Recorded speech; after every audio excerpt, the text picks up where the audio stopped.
Welcome to the latest episode of our podcast series for financial advisors.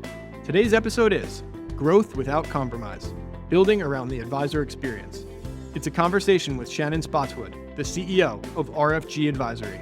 I'm Jason Diamond, and this is the Diamond Podcast for Financial Advisors.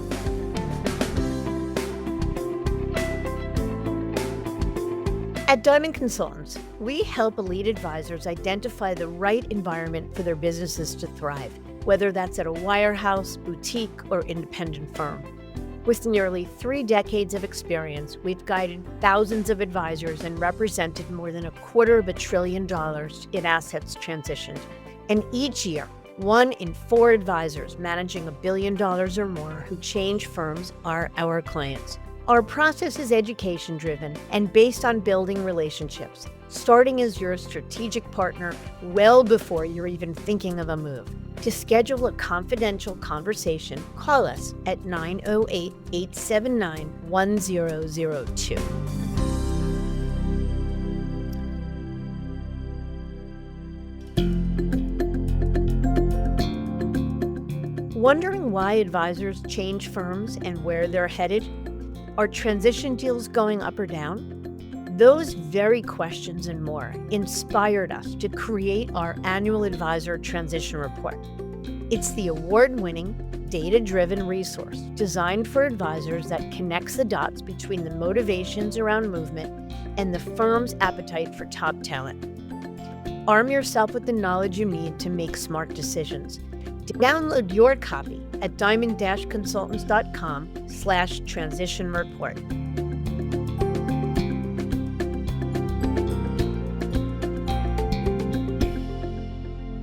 The right partners make you better. The wrong ones can quietly hold you back. Most conversations about independence focus on platforms as providers of technology, service, or infrastructure. Shannon Spotswood sees them differently. She believes advisors should evaluate a platform the same way they'd evaluate any long-term business partner, by asking whether it will help them build the kind of firm they ultimately want to own. That's exactly what we explore in this episode. Shannon is the CEO of RFG Advisory, a firm that has grown from a startup into one of the industry's leading supportive independence platforms. Along the way, she's developed a unique perspective on what advisors should be looking for beyond economics and technology, and why the right partner can accelerate growth, strengthen culture, and help create a business that's built to last. It's a conversation that goes well beyond advisor platforms. We explore why Shannon believes so strongly in growth without compromise, what private equity can look like when the partnership is aligned, why firms shouldn't try to be everything to everyone, and how advisors can separate marketing promises from meaningful support. We also spend time on a topic that comes up in nearly every transition conversation my team has with advisors: fear. Shannon shares her perspective on why outdated assumptions about making a move continue to hold advisors back, and why asking better questions and demanding evidence instead of promises can fundamentally change the way advisors evaluate every opportunity in front of them. Whether you're considering independence, evaluating your current platform, or simply thinking about what comes next for your business, I think you'll find Shannon's perspective both practical and thought-provoking, especially the sage advice in her words: "Don't tell me, show me." There's a lot to take away from this conversation, so let's get to it.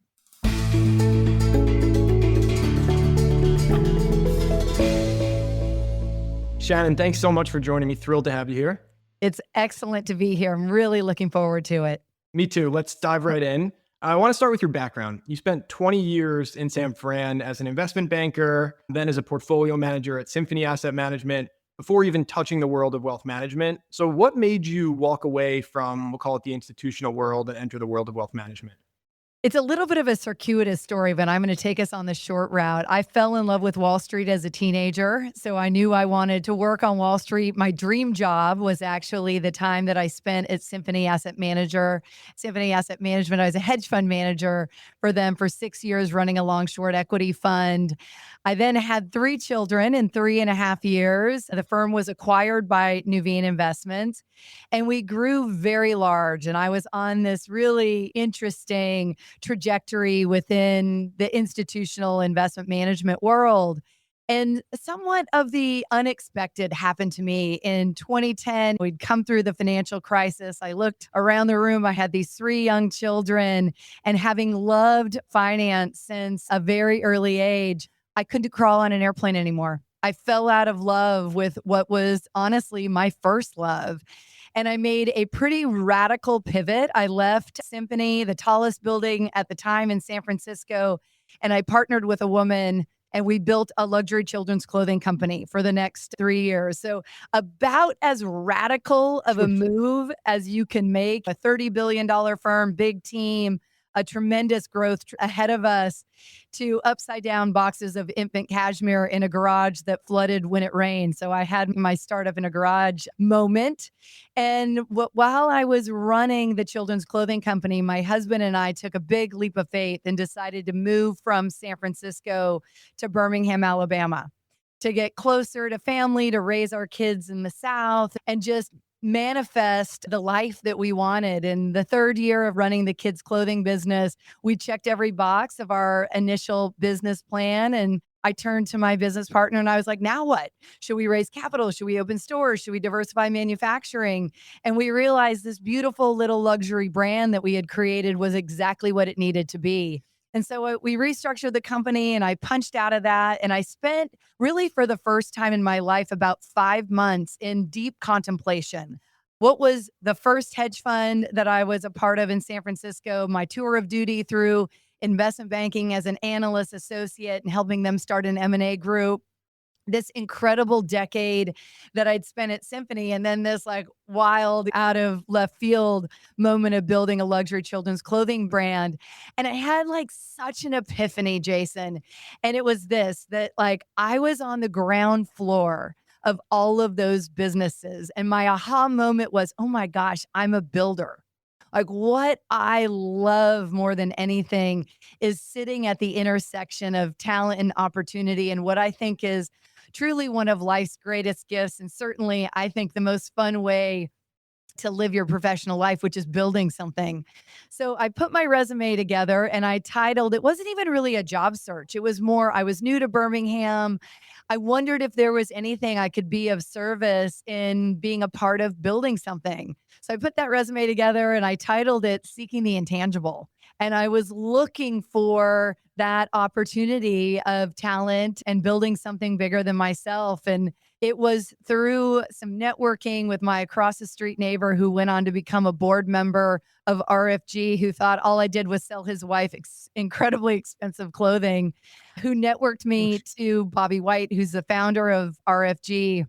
And in the first 10 minutes of my conversation with Bobby, and I'll tell you, both of us went into that meeting thinking it was going to be a filler meeting. He was doing a favor for a friend, and I had seen a little bit of the wealth management industry after Nuveen had acquired Symphony and was kind of like, that's not really my bag. My jam is more on the institutional side of things. And 10 minutes into our very first meeting, we both canceled the rest of our day. And we spent the next 2.5 hours in his office having a conversation that really started with what if? What if we took RFG, which had been founded in 2003, and at the time was an OSJ with LPL? What if we took that business and we tore it all the way down to the ground and we rebuilt it from the ground floor up to be a platform that is designed, that is intentionally engineered to serve independent advisors? What would it look like to be a client experience company first, a technology company second, and a corporate RIA third? And I'll tell you, walking out of that meeting, I was like, this is it. This is it. This is the intangible. This is an opportunity to really build something very special. And that's how I found myself sitting in this talking to you today.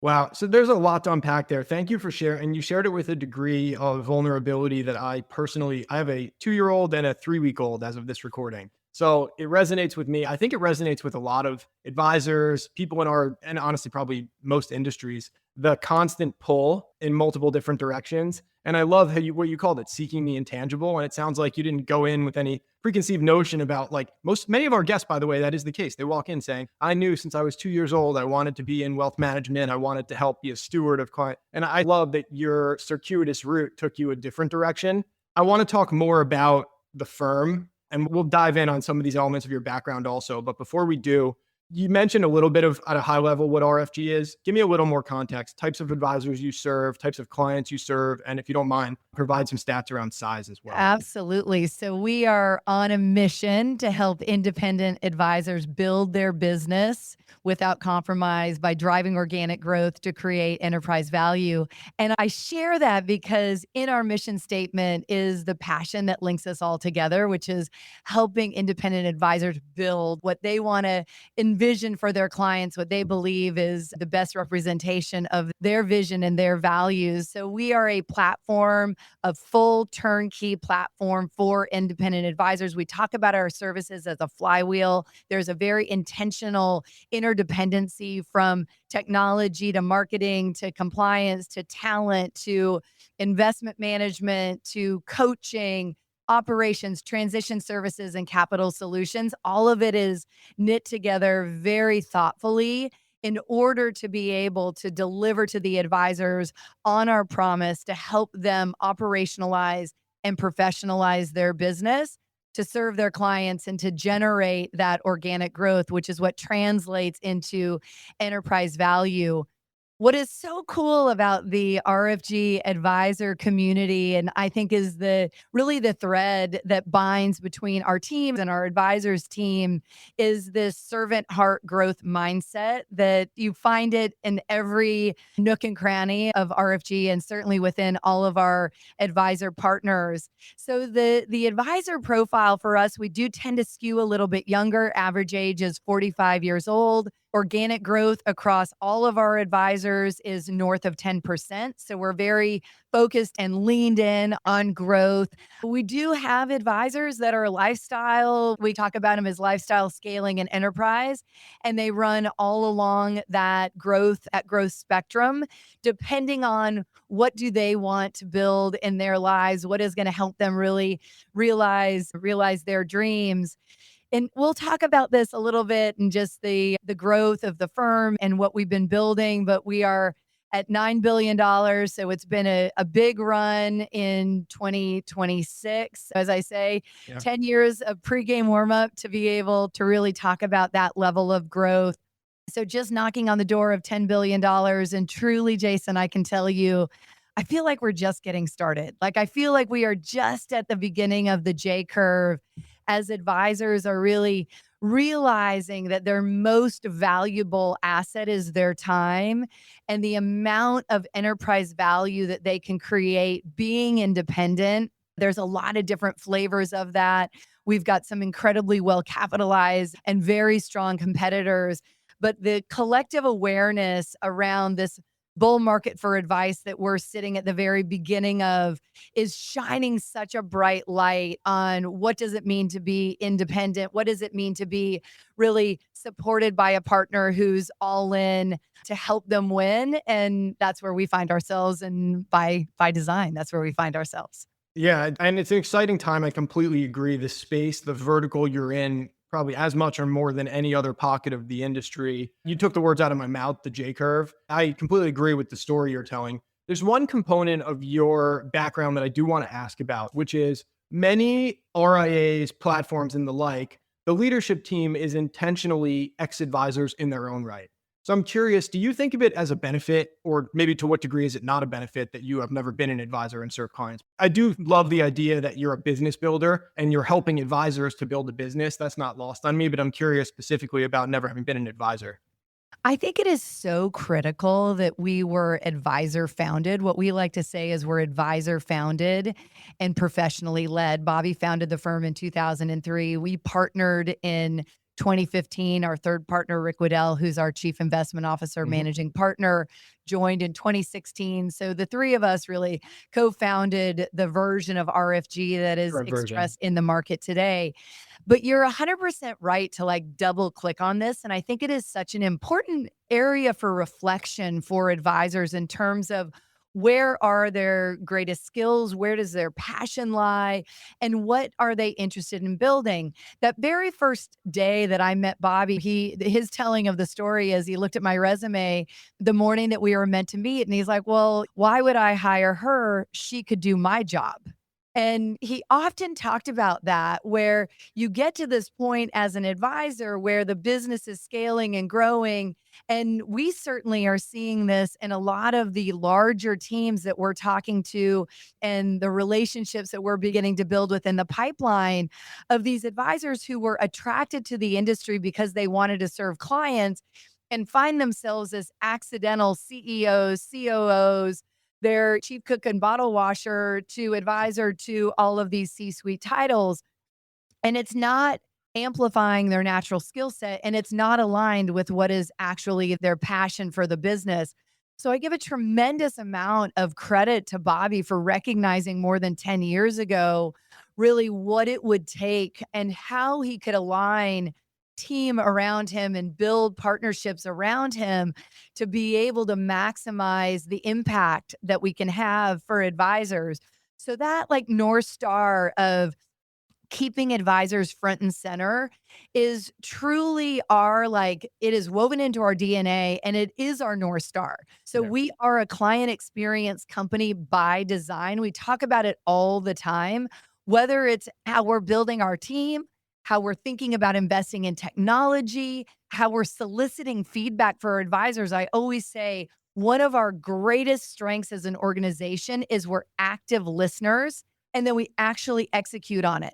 Our best ideas come from our advisors, but you've got to have that posture as a firm that everything you do is orienting around how do we help advisors operationalize, professionalize, drive organic growth, and create enterprise value. And you can't do it sometimes. You're either all in, chips Anyway. all in, only winning when your advisors win, and only having that lens of will this benefit the advisor and their team or not? It's not something that you can just dip your toe in and out of. And I think RFG having that foundation from which to always build is absolutely critical. Can I try and paraphrase or synthesize and you tell me if I get this right? The pitch is something to the effect of, we are really good at what we do. Let us take all the BS off of your plate so that you can go out and be an advisor, service your That's right. client, prospect. Do you find that story is resonating more over time? I mean, you've been with the firm now long enough to see this kind of cycle of movement towards independence. How has that story evolved over time? Do you find it easier to tell? Oh my gosh, without question. And I would even put a shorter term window on it. I would say in the last 12 to 15 months, Oh, there has wow. been a collective awakening by advisors. And I think there's a lot of contributing factors to that. One is obviously, as we're all aware, the majority of the industry is now private equity backed. There has been a real focus on the aggregator model, transitioning advisors into a W-2 model. And as that has played out and that financial engineering has translated into some incredible valuations and returns, there has also been simultaneously advisors picking their head up and like, wait a minute, I wanted to get independent so I could serve my clients in a way that I felt best represented my vision and my values. And I'm finding myself increasingly in a captive environment.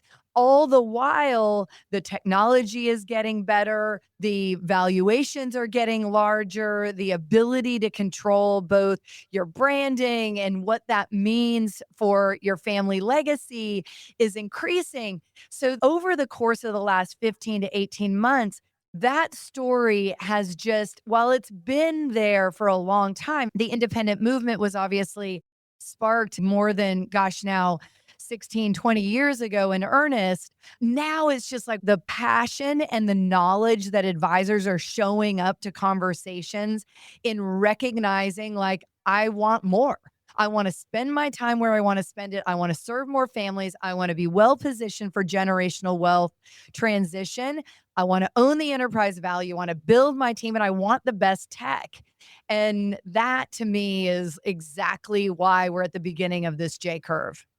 Yeah, I think you nailed it. And I agree with you that this notion of independence is not a destination in and of its like that's too broad of a term, I think, to use. And there are plenty of advisors who either started at one version of independence and need something different now, or to your point, thought they were going independent only to realize perhaps there's elements of the business that aren't as independent as they realized. And that's where I think A firm like RFG, to me, it's not an accident that your firm fills this niche. This was advisor demand driven. Advisors said explicitly and implicitly, we want to be independent. We want to own our equity. We want to have control over the things we like, but we want a support partner that helps us with all the back office, the middle office, investment management, the flywheel, as you call it. That's right.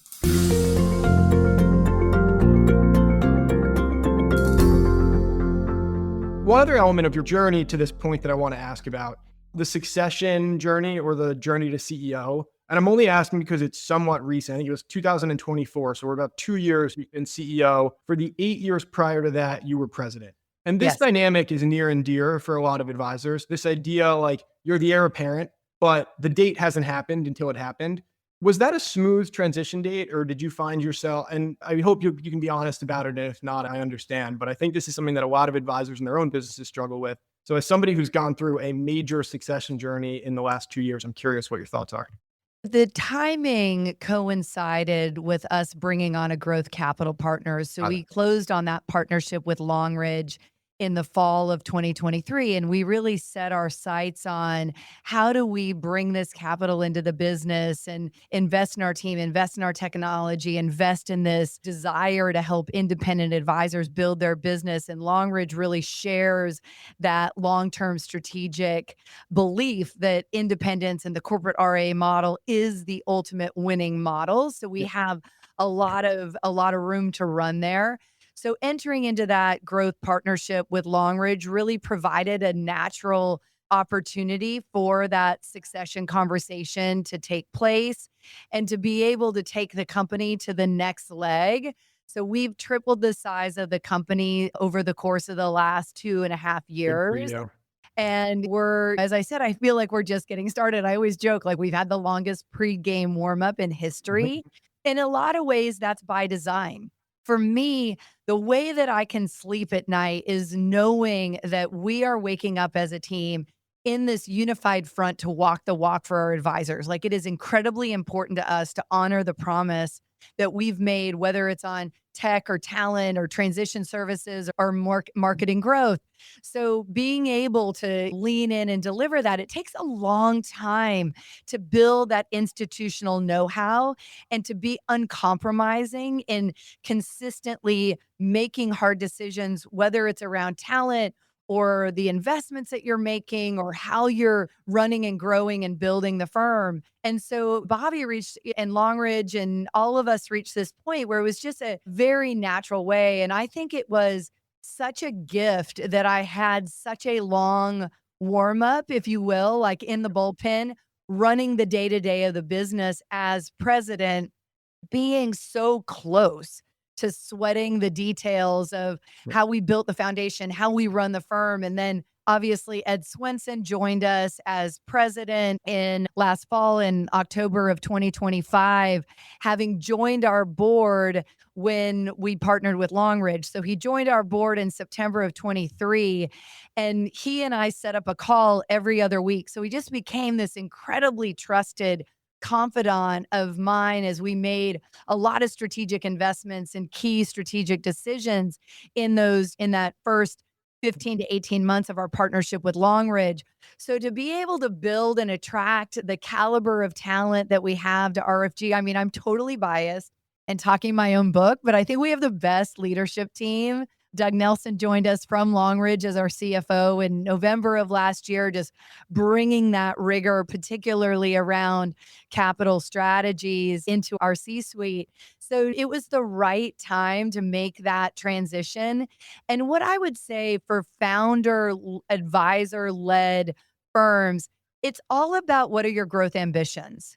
It's what are your growth ambitions? Like, without question, when I joined and Bobby and Rick and I kind of set upon this journey to tear the entire company down and build this robust tech stack and be at the forefront as an innovator in that space, that was experience that I had from my 20 years in San Francisco. And Rick had this incredible institutional pedigree, having spent 12 years at Bain Capital plus 2 years at Stanford Business School, complementing this authenticity that Bobby brought as an advisor, like bringing that together. So recognizing as a founder advisor, if you have growth ambitions to 10x your business, it's going to require that you bring high caliber talent to the table and allow for that room, both from an equity participation perspective, but also just from what does the business need as it continues to scale up. That's exactly right. And part of this gets back to private equity sometimes gets a bad rep in our space, but the reality is capital from private equity enables a lot of what you're talking about. And I give you a lot of credit. I mean, you make the half joke about the longest pregame warm up ever, but I think of it as you sort of learned on your own dime and you built all the kinks and ironed out all the kinks prior to having this critical mass of advisors on your platform. And we've seen certainly plenty of firms go that route too. So I give you credit for that. I think because we're on the topic, let's talk about it. Private equity, positive experience, negative experience, neutral, neither good nor bad. Just give me I don't want to make the episode about the perils and benefits of private equity capital, but just curious what your experience has been. I think this is one of those life lessons. Choose your partners wisely and great things can happen, whether it's in your marriage or your friendships or your business partners. And Longridge found us very serendipitously. I mean, we were probably 2 years from even contemplating bringing in a growth capital partner. They were introduced to us by a former board member, and they were in our offices in January of 2023. And the most important things for us were twofold. Number one, they shared our vision and belief that the corporate RIA independent is the winning model for the industry and for advisors and clients. And number two, who they are as people is very much who we are as people. They're builders. Culturally. They have this servant heart growth mindset that they share with us. So I feel incredibly blessed to say they're amazing partners. And what's interesting, and I'll share this very openly, they're the majority owners of RFG. We were very early in that time of bringing them on. They have always honored the promise that they made to us, which is we run the business. They are a strategic partner. They're a great thought partner. They are the capital provider. But there has been multiple examples where we have made business decisions where there's been some heat in the kitchen, in the boardroom, and we felt very strongly about it. So I just couldn't say enough great things about them. And one thing that I will just share, and I say this because they've shared this with me, I have had this incredible personal journey of growth, bringing such a deep bench in Longridge into the firm. And that has been certainly challenging at times. Do hard things, get comfortable being uncomfortable. It's the ultimate definition. But I really think that is something that never gets talked about, is what it means in upskilling the caliber of your talent, yourself, like how you have to grow and evolve as an individual has been really, I won't say it's been easy, but I look back on what I've learned over these 2 years and just feel prepared as a leadership team, how we operate as a team, what is expected of us to be able to deliver and execute for our advisors in this next leg of growth. I think your marriage analogy is the perfect one, and I'm going to use it. And honestly, in a lot of ways, first of all, marriage is hard, good or bad, it's hard. Second of all, it's the ultimate, it's not, the institution of marriage is not good or bad. Private equity capital is not good or bad, but your answer is the right one. Pick your partner very wisely.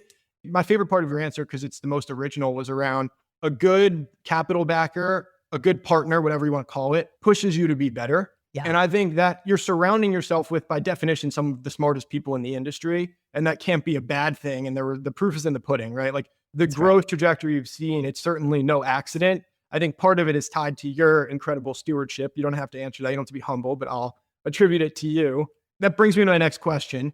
I do have to say really quickly, Please do. I will be celebrating my 27th wedding anniversary in October. So yeah, pick your partners. Congrats. And I feel equally blessed, I assume, as you do. I have a great partner, I'll say. I don't know that she's listening right now, but she's a great spouse. What I was going to say, though, so this good segue. I think there's been more in recent years, but not a ton, certainly, of female C-suite wealth management executives. How do you feel about your role? Do you feel an increased burden? Is it an honor to you? Is it something that you don't think much about at all? I'm curious what your thoughts are. I feel immense gratitude. I mean, just in general, leading RFG and locking arms with our team and our advisors is, I mean, a gift of a lifetime. I was incredibly fortunate to not just have mentors during my 20 years in San Francisco, but to have true sponsors. Whether it was the first hedge fund I worked at, I took that job because it was a female portfolio manager. And at the time, one of the only in the country. And she really opened up her heart to me and poured into me. And then 10 years at Symphony, the founding partners of Symphony, they dropped me into the deep end of the pool and gave me a lot of rope to make a lot of mistakes and continue to invest.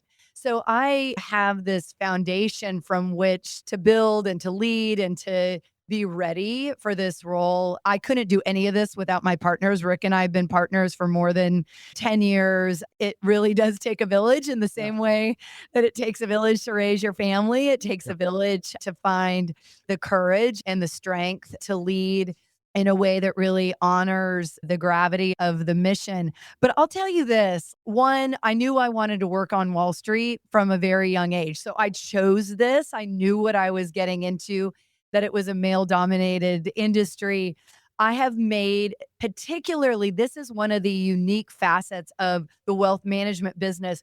We have phenomenal both male and female talent. And I have made the strongest female relationships on this side of the business as compared to the institutional side of the business. So I think there is a richness to our side of the industry that doesn't get enough air cover. There are just phenomenal leaders. And I think increasingly so, we're seeing more women stay in the game and raise into positions within the C-suite and leading these firms. I will tell you one thing in 2019, and I really give a lot of credit to Bobby for this in coaching me, is I was raised by wolves on Wall Street. Without question. Like sat on a trade desk. I was completely comfortable with like compartmentalizing emotion. And I made it a mission to develop intentionally my emotional intelligence. And that truly unlocked everything for me. And I think plays such a huge part of who I want to be and who I challenge myself to be as a leader. And so it's funny when I get the question asked of me about being a female CEO, because I think that's what people feel must be like, came very intuitively to me, but I had to learn it. I had 20 plus years of being able to run with the boys, and I needed to develop that skill. And it is a skill that I challenge myself on a daily to continue to lean into. And I think it is increasingly important both for men and women who aspire to leadership to hone the strategic and execution alongside that emotional intelligence. Great answer. And I think, I admire a lot about you, but it's certainly one of the things I admire most about you is over the last couple of years in particular have been a real beacon of positivity, of empowerment in that regard. You're active on socials, you're active at industry events, you're always willing to talk to people. And honestly, that to me is the answer. Like a lot of people complain about this as a problem. And I want to just take a second to applaud you because I think you and your firm actually do something to at least try and actively solve some of this. And also you mentioned it earlier, but same thing with some of the next gen dynamics. You skew much younger than the average firm on the industry. And I think that too is to your credit around, okay, we've identified that we have a major succession problem in our industry. What are we doing to solve that? Absolutely. Let's talk about growth a little bit. I agree with your thesis. This space you occupy, no better time to be in it. We're at the perfect spot on the J curve. Unfortunately, we are not the only two people to think that. There are also, I think, some other firms. This space has become crowded. What do you think about that? Just the fact that there's more competition than ever. I mean, my view of it is there are enough quality advisors to go around, but curious what you think. Anytime I find myself like wading into the waters of fear and scarcity around this topic, I'm reminded that 67% of the assets still remain within the wirehouse and IBD space. We got lots of room to run. I believe in a mindset of abundance. The data will tell us that the demand for advice is increasing by 30% over the next decade, while the number of advisors is decreasing by 1%. So we've got, find me another industry where you see a graph that looks like that. On top of that, next gen, which I think this is so fascinating, next gen actually wants more advice when compared to the baby boomers. So Interesting. baby boomers created our industry, and here we are sitting on $87 trillion worth of generational wealth that's going to begin to transition. That doesn't even include all of the wealth that will be monetized through real estate and family owned businesses. It is a tsunami.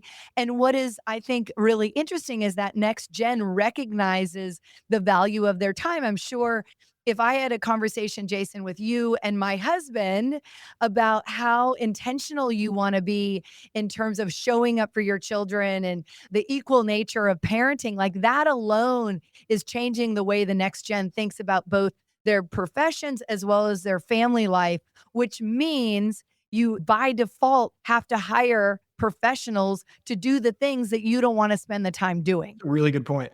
So we have this incredible convergence that's happening right now. And it's coming at a time that technology is finally going to allow us to serve more families more intentionally along that wealth spectrum.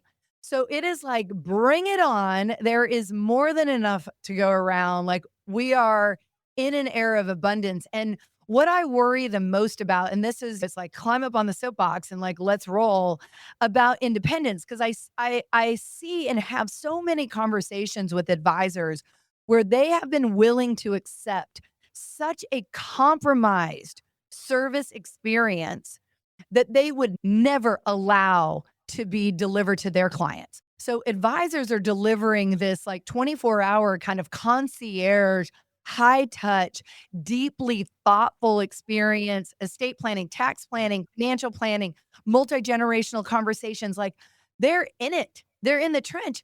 And then they turn around and their service partner is so subpar. They're compromising their growth. They're burying them in compliance and ops and clicks and swivel chair and tech that doesn't work. So we're at the very beginning of this bull run for advice. And I think advisors who recognize I want to serve more families, I want more control over my time, I want to be able to build enterprise value on my personal balance sheet, have room to do it. So I welcome the competition. I think the best way to talk about it is iron sharpens iron. I learned so much from our peers and like, they did this or they did that. Like, how do we think more disruptively, more innovatively? How do we do it differently? So I think there's a lot of room for all of us. You're going to be busy, my friend. You're already sitting there advising the lion's share of the big deals. And I think you guys are just getting started as well. Yeah, it certainly feels like a bull market for advice. And also, I think a bull market for some of the, like you allude to an interesting paradox, which is some of the biggest and most sophisticated advisors in the industry have really high touch, impressive service models, but they don't seem to demand the same in return. I have some thoughts as to why. I think one could just be kind of Kool-Aid drinking, like you don't know any better and you've been there for so long. There's just so much friction associated with moving a business and fear associated that it's unless things get really dire or unless I find something that's better enough or meaningfully better enough, I can gut it out. But the third one that comes to mind is these firms we're talking about have unequivocally, they do a lot of good, a lot of bad, but unequivocally, one of the things they do really well is brand. Yeah. How do you reconcile that question with a firm that obviously doesn't have a brand that the average American consumer would know? We take a posture on this that is rooted in an Accenture study that was conducted several years ago, but I think still remains so true today, is that advisors think that the value proposition that their clients are looking for, either it's that big mono brand that's advertising at the Super Bowl or the alpha they're ever able to generate or the portfolio investments. But the clients tell us that what they're looking for in an advisor is, do you get me? Do you share my values? And do I want to spend time with you outside the office? And that is basically distilled down the way we talk about it is people connect with people. So now more than ever, particularly if you kind of take a big step back and you think about the influencer economy and how brands, big brands, Nike or big consumer brands have really leaned into niche branding. How do I get my brand into the hands of someone who's very passionate about it? So advisors who develop their own brand, who have a presence on social, who have a presence in AEO and SEO, who are leaning in and expressing not only their client experience, but their vision and their values through their brand. I actually think as this generational wealth unfolds, that authenticity carries so much more weight than is my name on a football stadium. So it is those three factors. It's just I'm comfortable. I don't want ripple. It is friction and fear for sure. And then it's like that branding is up for grabs because we certainly see one of the most fun parts of advisors joining RFG. This is a big part of what we do is helping them design and develop or reimagine their brand name, their logo, all the rest of it. Once that creative energy is unlocked and you get to tell your story, your my why, that connective tissue is so powerful with the clients and with the growth that comes from that. Because I mean, I truly believe people connect with people. They're looking for that. And I think more so now than ever with AI. You just took the words out of my mouth. Yeah. Do you think AI perpetuates that? I think people are craving that. And this is why advisors who are powered by AI without question are going to win. Advisors are not going to be disrupted by AI unless they haven't made the move to get themselves in a position to be able to leverage the technology, the brand, the talent, the maximizing of their time. But especially with something as important and as personal as money, as you walk through life, I mean, you're at the very beginning. I'll have all three kids in college. But as you make these critical decisions in your life, whether it's getting married or starting a business or changing jobs or buying your first house, buying your vacation house, all of these things, you can go right or you can go wrong. And having a trusted partner who really understands you, I actually think that we're going to see the fees paid for advisors increasing as there is a greater premium placed on I want deeply personal relationships that are tailor-made for me. But I assume the flip side of that is you have to do more. You as a firm and you as an advisor have to do more. You can't just raise fees with the same Right. service model. So I think what is the corollary of that? What are some of the kind of ancillary growth areas that you do beyond the financial planning and asset management that says we're worth the money you're going to pay us? It is. And I love the work that wealth.com is doing here. I mean, the estate planning and tax planning, Yep. making that more accessible along that continuum of wealth spectrum, the blurring of the lines between ultra high net worth and high net worth, and then mass affluent is so exciting. Like better, more robust planning is good for our industry overall. Obviously, there's a huge amount of demand on the tax side of things, particularly the 1040. It's easy to find a CPA to do the cool, complex stuff. It's increasingly more challenging for advisors. That's an area that I know a lot of firms have leaned into. We're certainly doing a lot of work. But so much of this, Jason, is like showing up at the right time for clients with the resources. It's a really interesting conversation about like, yes, you have to do more for your clients, but you don't have to do more for all your clients at exactly the same time. That's well said. The flip side of that is as an advisor, because ultimately the advisors are the ones making this decision. There are a lot of firms, and not even just firms that you would be competitors with. Because the reality is like you and I understand sort of the industry landscape and where various firms fit in. For many advisors, it's a long list of various firm names that they've heard. So Yeah. what are some things that you think advisors should be asking a firm like you or a business development person at your firm to suss this out? Like, how does an advisor go about understanding if a platform is empty or is really going to be able to deliver in all these areas? Remember back in the day when the Wall Street Journal used to run like, have a monkey throw a dart and see if you can beat the pros on stock picking? I love to do that with regards to our advisors. Like we always tell our prospects, throw a dart at any advisor that's affiliated with RFG and call them. Certainly, we can provide a list of advisors who we think you're going to most align with in terms of what your growth ambitions are, or the way you want to run your business, or who you are, life stage, all the rest of it. But I do think that getting that unfiltered experience, the good, the bad, the ugly, we always are like, are we perfect? Absolutely not. Do we, though, immediately want the feedback so that we can iterate to excellence to get better? Absolutely. Like, get that firsthand testimony. So that's number one. Number two is don't tell me, show me. There are so many, and it always like pulls at my heart because as much as I love to win business and transition advisors, and I think that we're working certainly at RFG on some really interesting technology that is anchored around removing that friction and fear by speeding up the time that you can make that transition in. And the tech is finally there to allow for this. So I think we're going to be able to take variable number two and at least make that box a little bit smaller. But if I'm sitting as an advisor, I would want to see the evidence. Show me how you've solved the problems that advisors have brought to you. How have you refined your tech stack? How have you invested in your team? How have you made the decisions where the ROI can be measurable and tangible? And I think too often I'm surprised that advisors get, it's almost as if they get overwhelmed by the amount of information that they're taking in, trying to compare all these different firms. If I'm ever asked, I'm like, please work with a third party recruiter. Like, you need someone not only to act as an interpreter, but you need someone to help really keep your top three priorities at the front of your decision making matrix. Because it really is apples to oranges to orangutans, and you get decision fatigue. And then advisors end up making this decision that is anchored in like, well, this is the highest payout. And I'm willing to take all of these sacrifices and paper cuts for this highest payout. And that is just such a travesty.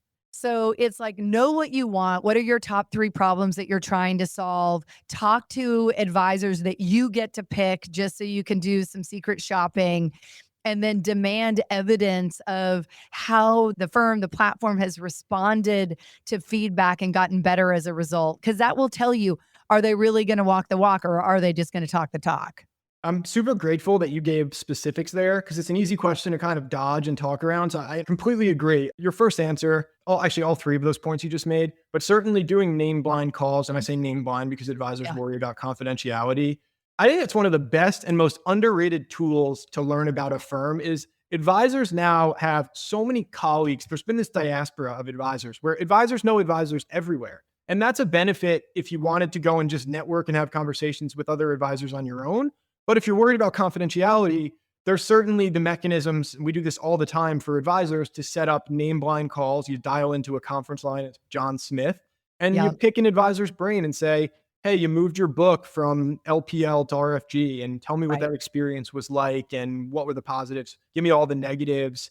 To your point, you want advisors to ask those questions in advance. It's better to ask those questions than to end up in the wrong kind of marriage with the advisor. Absolutely. And the other thing is, what an easy answer to BS around is, tell me who's a good fit for your firm. And it's like, everyone's welcome here. Yeah. Like, it's just not true. RFG is not a good fit for an advisor who is not open to using technology, who is not interested in outsourcing investment management, who doesn't want to have a conversation about how are you spending your time, and do you want to create enterprise value? Do you want to grow? So it really is important to have that vulnerability and that honesty in the answer to that question. I love it. We have time for one more. I can't believe it's been almost an hour. I know, it flies by. We speak with plenty of advisors who aren't considering a move, but I'm interested. I think you have a really nice lens into the industry. What is one thing you wish advisors knew? You have a megaphone to just talk to advisors who maybe are considering change, but maybe aren't. What's the questions they should be thinking about? What keeps you up at night? Just what would be your public service announcement?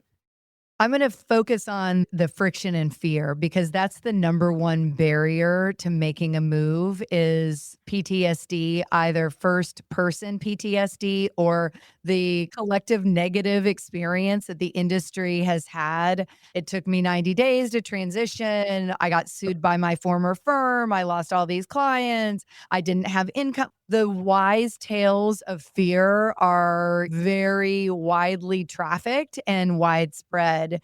And what I would say to an advisor is everything you want is on the other side of fear. And I look at all of this data that suggests exactly the opposite, which is you have the relationship with the client, you have the trust with the client. You are the one who they call on Sunday night when they need a shoulder to cry on or sage advice for making a decision. Just believe it with like the core of your being, because what we see is 99% of assets transition, whether it's a restrictive transition or you're taking full data, that the majority of assets are transitioning within 30 days, that this is still a free country. And you can make a move while honoring your contract around non-solicitation, non-competes, and non-associations. So it is like this fear of holding advisors back is preventing them from realizing and monetizing this enterprise value. But equally as importantly, loving their business. Have fun. This should be fun. We spend the majority of our life at work. And so being able to surround yourself with people who win when you win, with a team who's aligned and isn't just like drudgery with all their operations compliance headaches that they're dealing with. Your team deserves to be happy. You deserve to be happy. And that fear factor is holding so many advisors back. So that's my advice, is that it just doesn't have to play out that way. And I think not just at RFG, like collectively, where we are as an independent industry with technology, with the way that AI is changing and our ability to harness data and business intelligence, getting to that point of next best action. How am I spending my time? How am I realizing? What is the blueprint for realizing my growth goals is more tangible now than ever. That's immediately where I go. I've never been an advisor. I've never had a book of business, so I don't want to minimize the fear. But I will say this. If we speak to advisors, let's say a year post-transition, by far the number one thing we hear from them is, I wish I did this sooner. Wish I did. And that to me is the most telling data point there is, to your point about fear and getting over it. So I do this exercise all the time with our team as we're onboarding advisors. Is I want you to go home and look at your spouse and tell them, I'm going to leave my job. I have no certainty that everything is going to work out. We might not receive any kind of compensation. Are you cool with that? Walk that emotional journey. Yeah. And while there's plenty, obviously, that we can do with capital solutions to ease the financial fear associated with it, I still think at the baseline, it's a great exercise to keep everyone like very humble. You are asking an advisor to take their life's work. And someone was sharing this analogy with me the other day, and I was like, oh my gosh, that's so good, which is like, imagine moving houses. It's such a hassle packing up, moving one house. Now imagine moving 400 households or 1,200 households. It's a lot, but I always hear the same thing. I wish I'd done it sooner.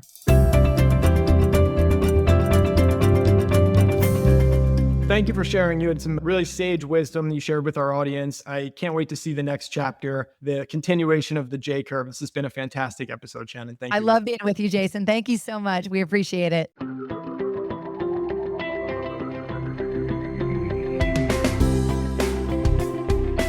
As a financial advisor, you hold yourself to the highest standards of integrity, honesty, and credibility. You are successful because you take your professional responsibilities seriously and are dedicated to your clients. But are you living your best business life? Are your goals aligned with your firm's, or could a better option exist? Should I Stay or Should I Go is a book written with you in mind. It's a self-guided journey that walks you through the key steps that we take with our advisor clients. This strategic thought process and roadmap to professional self-discovery is designed to help you ask the right questions and think critically and objectively, whether you're considering change or not. Learn how to get your copy at diamond-consultants.com/thebook.